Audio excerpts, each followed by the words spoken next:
fois de plus, bonjour bien-aimés.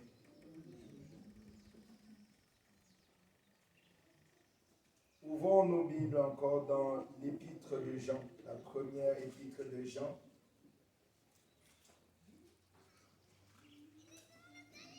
Le chapitre 3.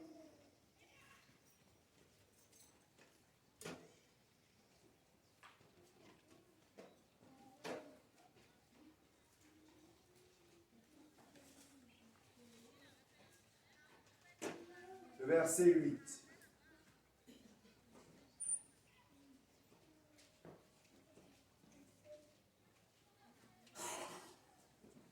L'évangile de Jean, le chapitre 3, le verset 8. Faisons la lecture. Celui qui pratique le péché est du diable, car le diable pêche dès le commencement. Le Fils de Dieu apparut afin de détruire les œuvres du diable.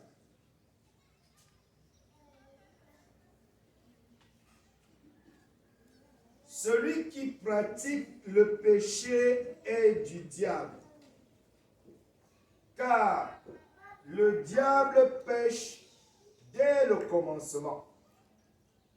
Le Fils de Dieu apparut afin de détruire les œuvres du diable.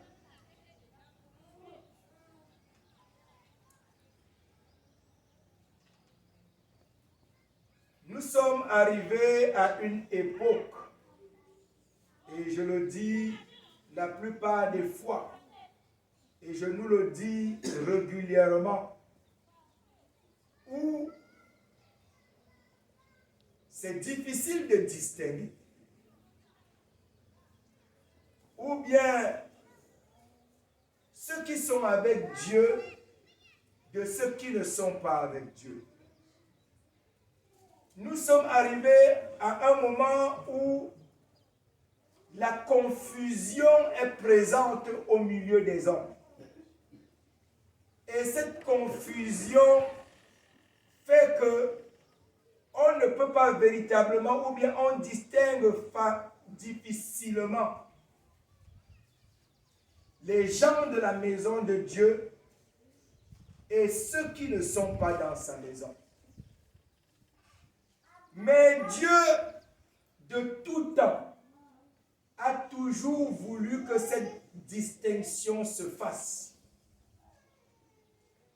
De la même manière qu'il a distingué le jour de la nuit, les ténèbres de la lumière, Dieu a toujours voulu que nous ne soyons pas dans la confusion. Est-ce qu'il est possible pour nous de ne pas être dans la confusion? Est-ce qu'il est possible pour nous de pouvoir objectivement distinguer ceux qui sont avec lui et ceux qui ne sont pas avec lui? Est-ce qu'il est possible pour nous de faire cette distinction de manière claire? Vous savez, la religion nous trompe. La religion est là pour tromper l'homme. Et les hommes, ou bien les hommes ont dit que la religion, c'est tout ce que l'homme fait pour pouvoir arriver à Dieu. Et si nous voulons voir dans ce sens-là, d'une certaine manière, la plupart des hommes sont religieux. Sur la terre, la plupart des hommes sont religieux. La plupart des personnes s'attachent à certaines croyances. La plupart des personnes donnent leur dévotion à quelqu'un sur la terre. Je dis bien, quelle que soit la religion, la plupart des personnes donnent leur dévotion à quelque chose ou à quelqu'un, ou en tout cas, tel est le cas. Et allant dans ce sens-là, ça amène la confusion. Si vous posez la question autour de vous, les gens diront que quoi? Nous tous, nous croyons en Dieu. Voilà ce que la réponse que tout le monde va donner. Si tu poses la question là dehors, est-ce que tu crois en Dieu? La plupart des personnes répondront, oui, je crois en Dieu. Mais est-ce qu'on peut distinguer ceux qui croient en Dieu, du moins le Dieu qui a créé les cieux et la terre, le Dieu qui nous sauve? Est-ce qu'il est possible de pouvoir distinguer ceux qui sont avec lui et ceux qui ne sont pas avec lui? Est-ce qu'il est possible que tu distingues si tu es avec lui ou si tu n'es pas avec lui?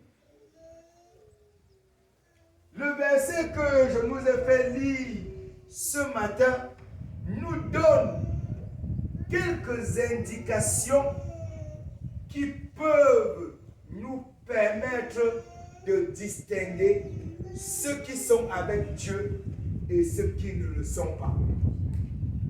Dieu ne voudrait pas que nous l'adorions seulement des lèvres.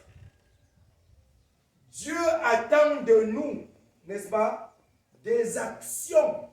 Il attend de nous des œuvres concrètes de notre foi.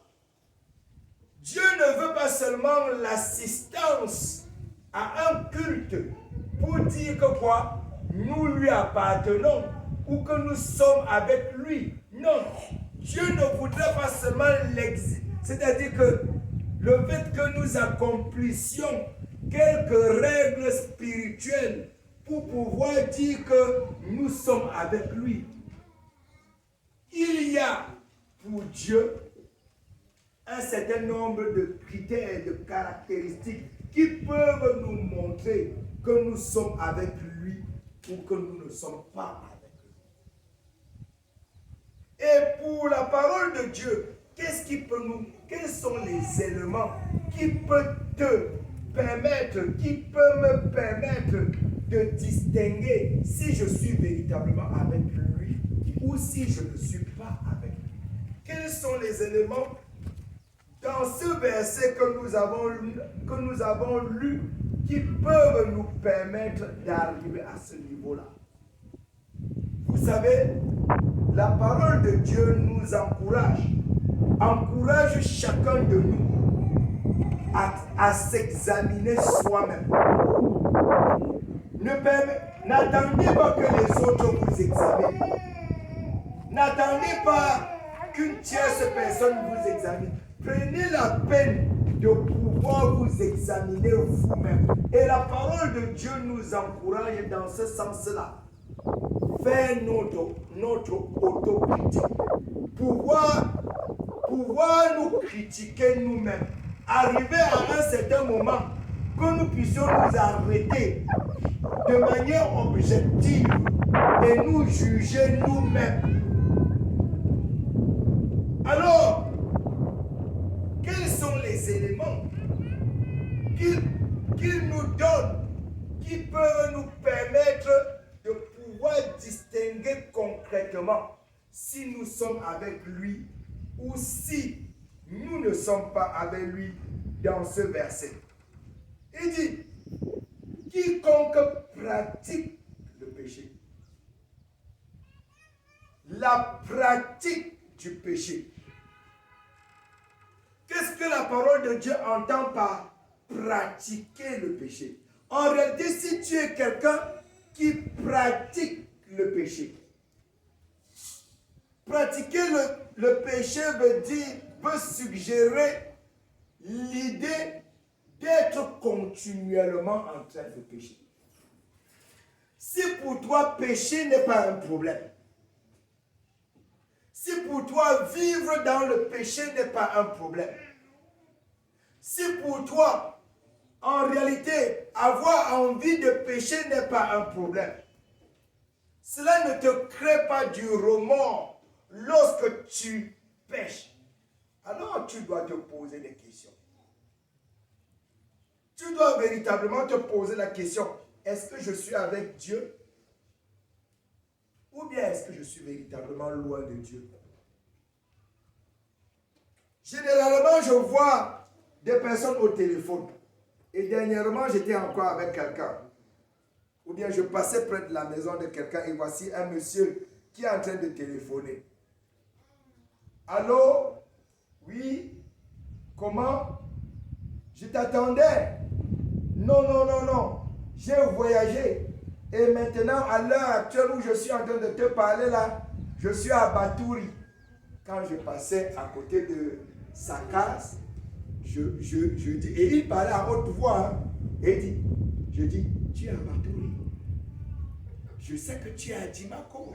Et toi, tu es en train de dire que... Mais il disait ça naturellement, sans gêne, sans que cela ne... Et il était en train de rassurer la personne par rapport à quelque autre chose qu'il était en train de faire, certainement dans le but d'accomplir un business qu'ils étaient en train de faire. Ça veut dire que cette personne pêche délibérément. Il est conscient qu'il est en train de pécher. Il est conscient qu'il est en train de mentir. Mais il ment sans pouvoir se gêner, sans que cela ne le dérange nullement. Mais pas seulement une fois. Il vit de cette manière-là, de manière régulière, progressive, permanente. Alors, on peut dire d'une telle personne qu'il pratique le péché. Il pratique le péché. Même si cette personne-là, après, le dimanche, vient à l'église et chante « Alléluia, Seigneur, tu es bon. Il n'y a personne qui soit comme toi. Je t'aime. » En réalité, ce n'est qu'un mensonge. Ce n'est qu'un mensonge. Cette personne-là se trompe à elle-même. Elle n'a pas le courage de pouvoir s'examiner. Et en allant dans ce sens-là, il croira parce qu'il a fait, ou bien parce qu'elle a fait ça. Elle va peut-être penser qu'elle est avec le Seigneur. Mais la parole de Dieu nous donne, dans ce texte, quelques indications pour pouvoir distinguer clairement si nous sommes avec Dieu ou si nous ne sommes pas. Et l'une des indications qu'il donne dans ce texte, c'est que est-ce que tu pratiques le péché?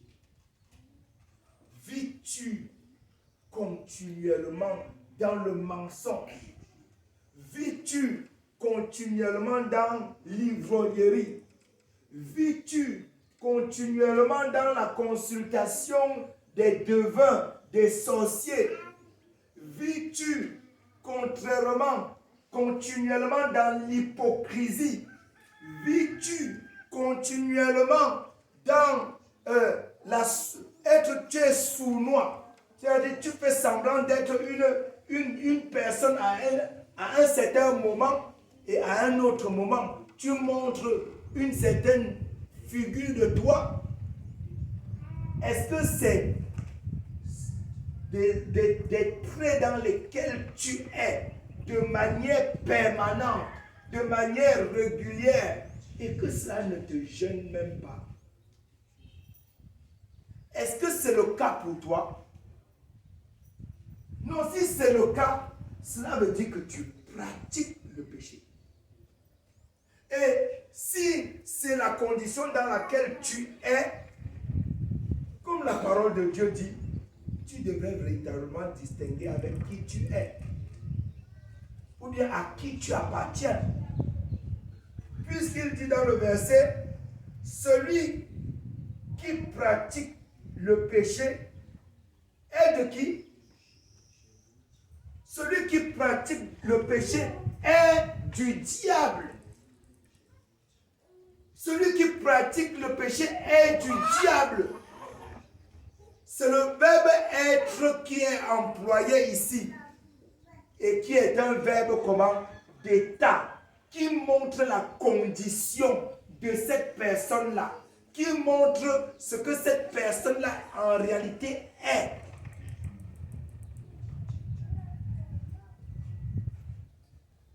Est-ce que tu peux réellement faire cette distinction dans ta vie? Est-ce que tu peux réellement faire cette distinction-là?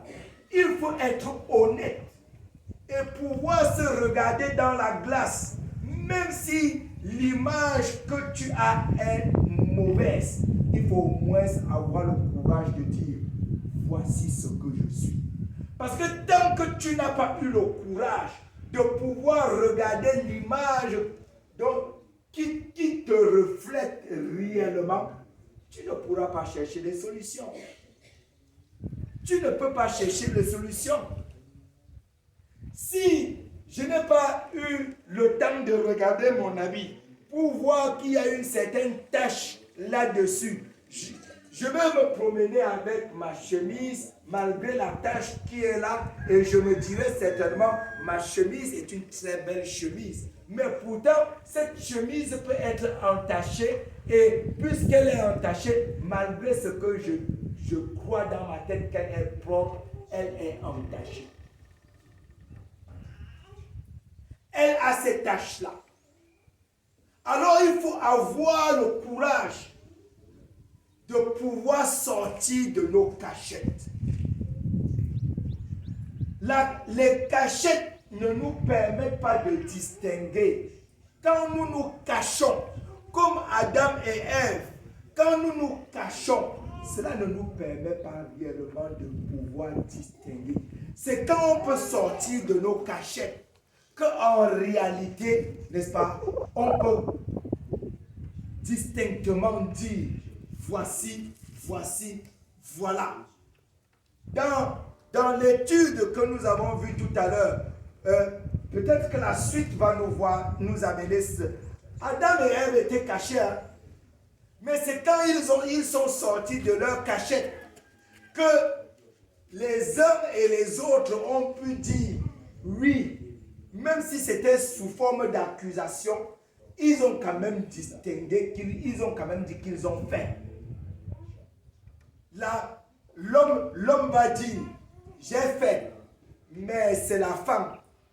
La femme va dire, j'ai fait, mais c'est le serpent. Mais s'ils étaient restés dans leur cachette, ils n'auraient pas eu le courage de pouvoir le dire distinctement, de pouvoir le dire clairement. Alors, si nous ne sortons pas de nos cachettes, en réalité, nous ne pouvons pas réellement distinguer si à qui est-ce que nous appartenons réellement. Nous allons porter les masques, nous allons nous déguiser et cela ne nous aidera pas. Cela ne pourra pas permettre d'apporter une bonne solution aux problèmes que toi ou moi pouvons avoir. Mais cependant, Dieu, lui, il veut que nous distinguions clairement. Et c'est la raison pour laquelle il dit, celui qui pratique le péché est du diable. Quelle est ton attitude envers le péché? Pose-toi la question. Quelle est mon attitude envers le péché? Comment est-ce que je me comporte envers le péché? Quand il m'arrive de pécher, quels sont les sentiments qui m'habitent? Est-ce que ce n'est que normal pour moi? Ou bien au-dedans de moi, j'ai le regret par rapport à ce péché-là? Quand tu n'as pas de regret, quand cela ne te dit absolument rien et que tu continues dans cette voie-là sans gêne, cela est en train de donner une indication. Et c'est l'indication que cela donne, c'est que en réalité, tu es au diable. Tu appartiens au diable. Même si tu viens à l'église, même si tu partages la parole de Dieu, même si tu as quelques responsabilités que tu peux avoir, cela ne change rien dans ta condition.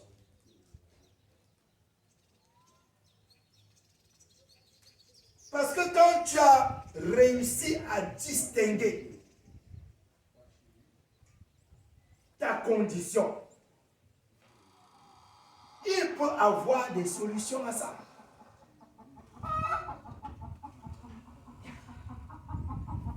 Il peut avoir des solutions à ça.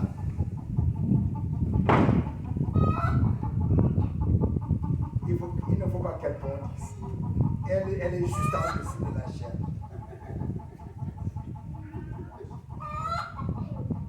Dommage. C'est l'église du village. On ne peut pas. Où est-ce qu'elle rencontre? Nos portes sont encore ouvertes. En réalité, comme j'étais en train de nous le dire, nous devons pouvoir distinguer. Parce que c'est quand nous distinguons que les solutions peuvent être apportées. Dans le texte, est-ce que le Seigneur, est-ce que le texte nous propose des solutions par rapport au péché? Oui, il y a une proposition.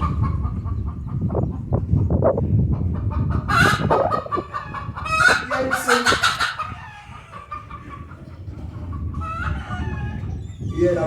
Et elle a conduit juste là. C'est dommage. Et quand nous avons distingué, nous pouvons apporter les vraies solutions.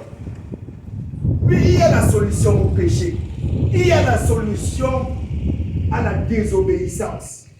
Il y a une solution à ça.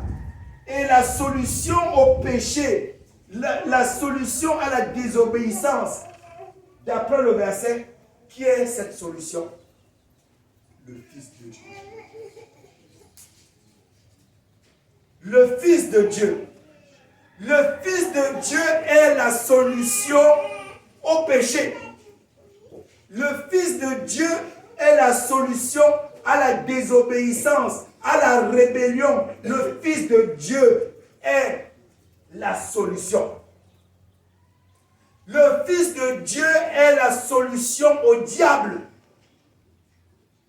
Dans le verset, voici le mot qui est employé. Car le diable pêche dès le commencement. On dit, le Fils de Dieu a paru afin de détruire les œuvres du diable. 3 actions. Le Fils de Dieu a paru. Le fait qu'on dise qu'il paraisse montre que quoi? Il n'était pas d'abord là.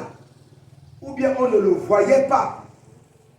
Le fait qu'on dise qu'il paraît, qu'il a paru, montre qu'il est venu ici physiquement à un certain moment précis.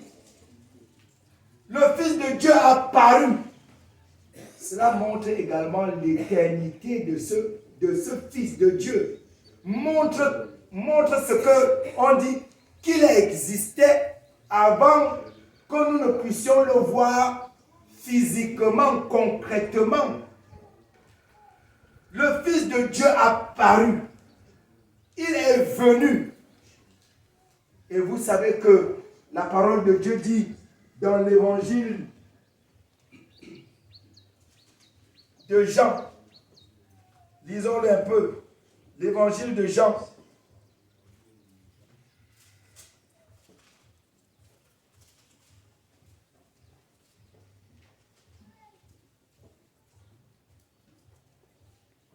L'évangile de Jean, le chapitre 1, le verset 14.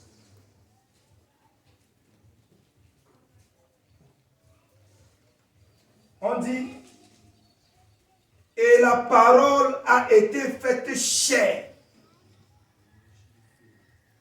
Et elle a habité parmi nous, pleine de grâce et de vérité. Et nous avons contemplé sa gloire. Une gloire comme la gloire du Fils unique venu de Dieu. Pardon, venu du Père, s'il te plaît. Et la parole a été faite chair.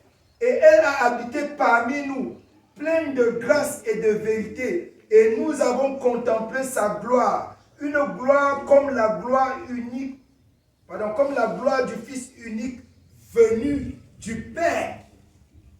Donc quand le verset dit, le Fils de Dieu a paru, cela montre l'éternité de ce Fils-là. Et ça montre aussi même son incarnation. Le fait qu'il a pris la forme humaine pour pouvoir paraître à nos yeux. Donc, la solution à la désobéissance, la solution au péché, c'est quoi? Quand nous avons distingué clairement, c'est le Fils de Dieu. Parce qu'il a paru. Et il a paru avec un objectif. Il dit, il a paru afin de détruire. Jésus est venu pour détruire les œuvres du diable.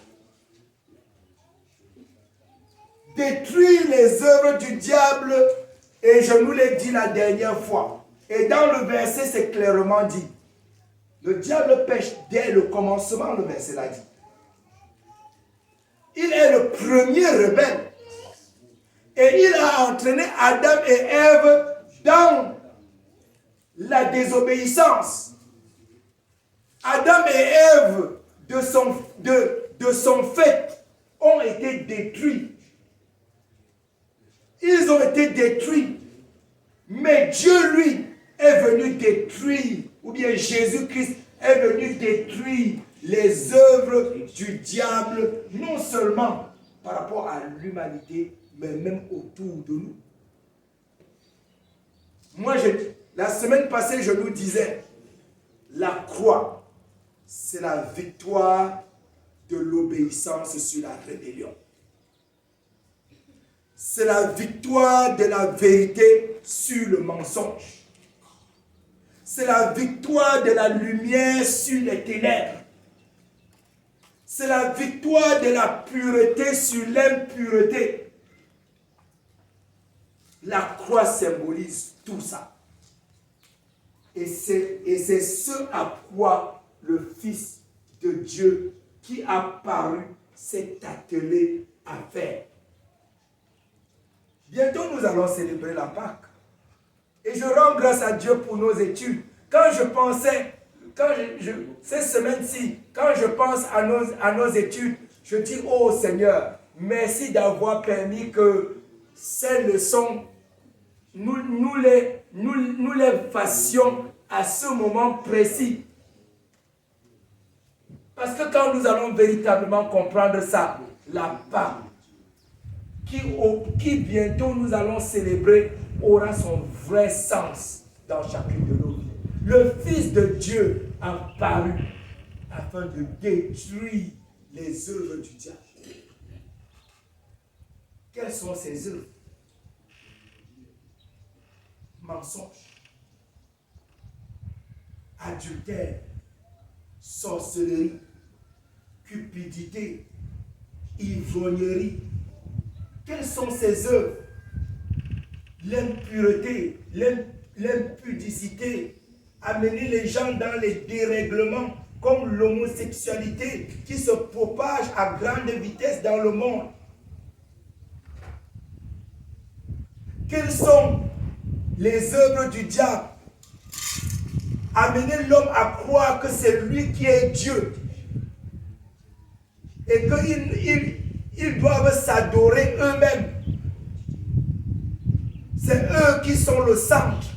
Voilà les œuvres du diable. Amener l'homme à croire que c'est lui qui est au centre. calmer la conscience des hommes avec la religion, parce que tu es allé à l'église, parce que tu as fait une offrande à l'église, tu crois que tu es tellement avec Dieu.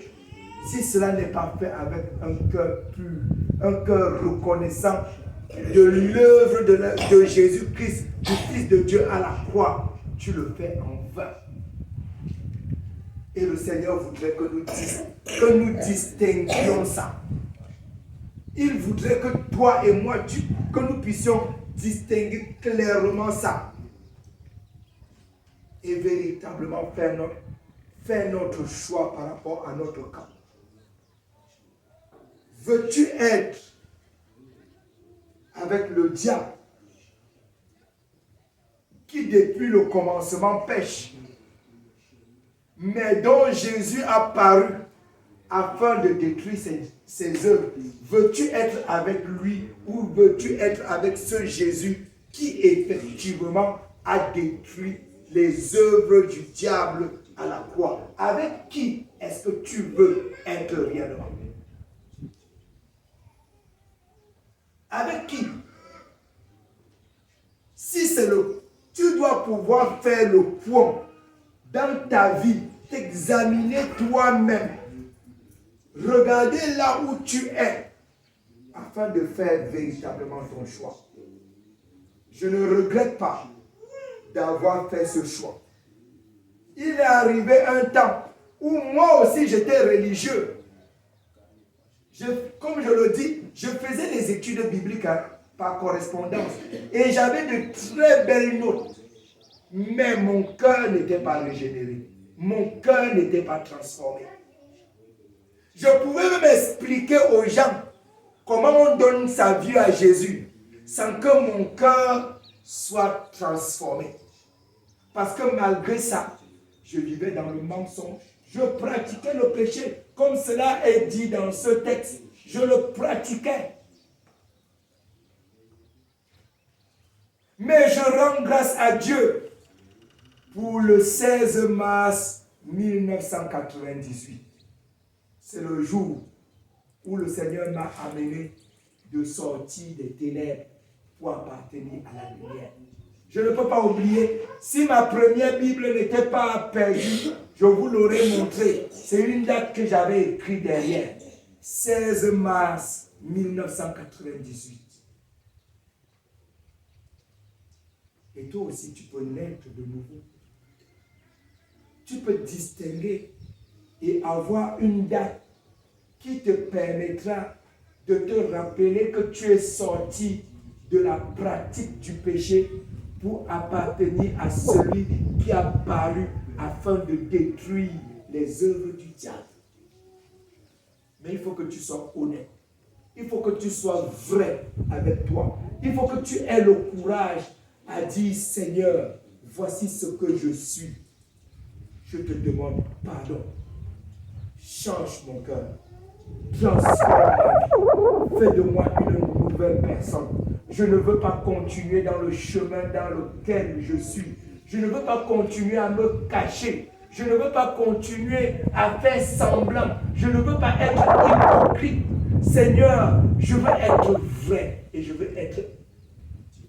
veux vivre dans la lumière. Parce que si tu vis dans la lumière, même s'il t'arrive de pécher, tu verras la différence. Tu verras vite la différence de celui qui pratique le péché par rapport à celui qui tombe occasionnellement dans le péché. Tu verras la différence. Alors, que le Seigneur t'accorde la grâce, qu'il m'accorde la grâce de distinguer clairement où est-ce que chacun de nous se trouve. Où est-ce que tu te trouves? As-tu réellement distingué où tu te trouves? As-tu pris la solution qui est le Fils de Dieu? Est-ce que tu as pris la solution? Les bras de Jésus restent ouverts. Les bras de Jésus restent ouverts. Et ma prière, c'est que le 124 que nous avons chanté tout à l'heure soit vrai dans ta vie. tel que je suis, Seigneur, je viens à toi. Tel que je suis, je viens à toi. Seigneur, change-moi. Fais de moi une nouvelle personne. Et les choses seront nouvelles pour toi.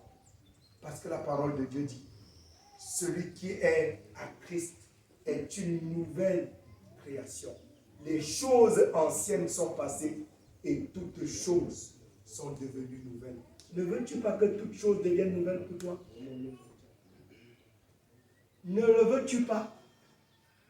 Que tu sois un jeune homme, une jeune fille, que tu sois un parent, même un grand-parent, ne veux-tu pas que les choses deviennent nouvelles pour toi?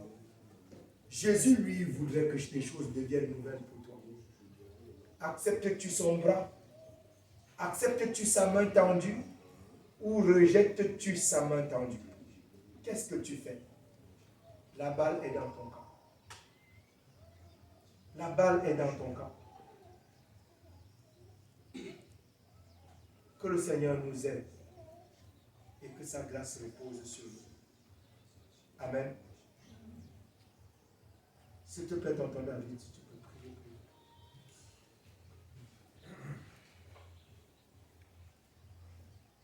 Notre Père, on te remercie parce que tu es un Dieu qui se révèle.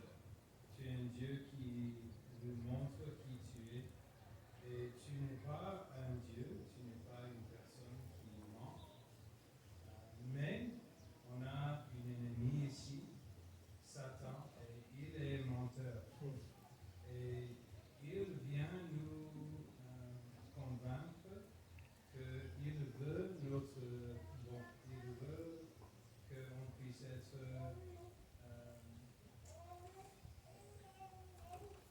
qu'on puisse avoir ce qu'on veut.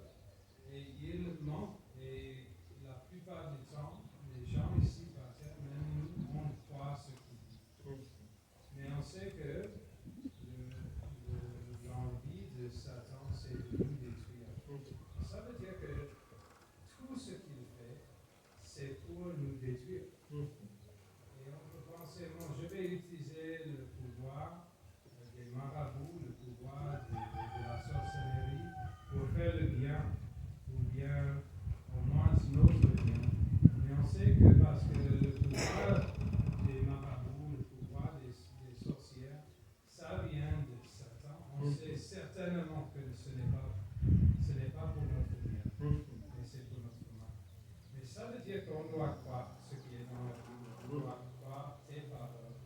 Et c'est quelque chose qu'on ne peut pas faire sans le pouvoir de ton esprit. Je prie que tu envoies ton esprit ici, qu'on peut croire que tu es bon et tout ce que tu fais est bon, mais tout ce que Satan fait est mauvais. Et il n'y a rien qu'on puisse gagner si on suit Satan. Je prie que tu nous donnes la force de croire vraiment qui tu es et qui Satan est. Et à suivre Jésus, pas parce qu'on veut juste avoir nos biens, mais parce qu'il est vrai et il mérite notre louange. Au nom de Jésus. Amen. Amen. Que le Seigneur nous aide. Amen.